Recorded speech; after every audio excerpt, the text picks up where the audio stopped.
Sir, మిమ్మల్ని చూస్తుంటే నాకు చాలా సంతోషంగా ఉంది సార్. ఏమంటున్నావయ్యా?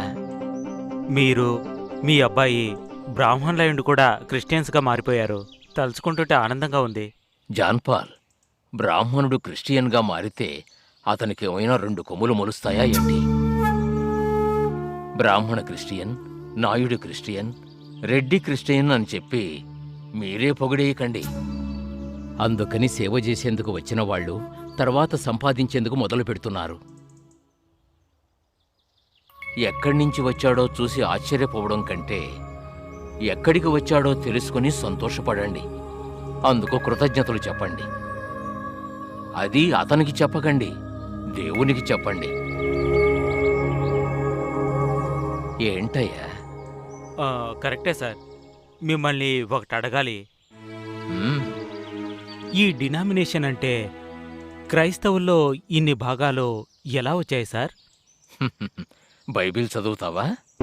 ఆ, ఏంటయ్యా, మందు తాగుతావా అని అడిగానా? బైబిల్ చదువుతావా అనే కదా అడిగాను. దానికెందుకు భయపడుతున్నావు? అప్పుడప్పుడు చదువుతాను సార్. అది మందు తాగినట్టే చెబుతున్నావు. లేదు సార్, మా బైబిల్ చదువుతాను. RC Bible. బైబిల్లో 2 రకాలు వచ్చిన తర్వాత డినామినేషన్స్ ఎందుకు రావు? జాన్పాల్, బైబిల్ 2 విధాలుగా ఎలా వచ్చుంటాయంటే బైబిల్ని ఎవరెవరు ఎలా ఎలా అర్థం చేసుకున్నారో అదే విధంగా విడిపోయారు. అర్థం కాలేదా? మార్కు 8లో ఒక గుడ్డివాడి కళ్ళ మీద ఉమ్మి, యోహాను 9లో ఒక గుడ్డివాడికి నేల మీద ఉమ్మి బురదగా చేసి కంటికి పూసి యేసు దృష్టినిచ్చాడు. అద్భుతం ఒకటే, కానీ మార్కుని ఫాలో అయ్యేవాళ్ళు ఒక వర్గంగాను, యోహానుని ఫాలో అయ్యేవాళ్ళు ఇంకో వర్గంగాను వేరుపడుంటారని నేననుకుంటున్నాను. ఇంకో ప్రశ్న సార్. తెల్ల డ్రెస్సే వేసుకోవాలంటున్నారు కదా, ఎందుకు? నన్ను కాంట్రవర్సీలో ఇరికించేలా ఉన్నావే.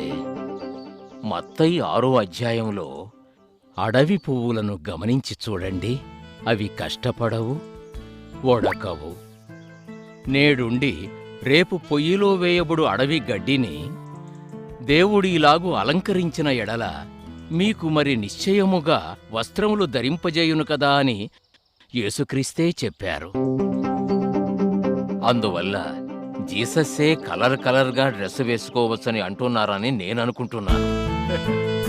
అది మాత్రమే కాదు, ప్రకటన 7:9లలో ఎవ్వరూ లెక్క వెయ్యలేని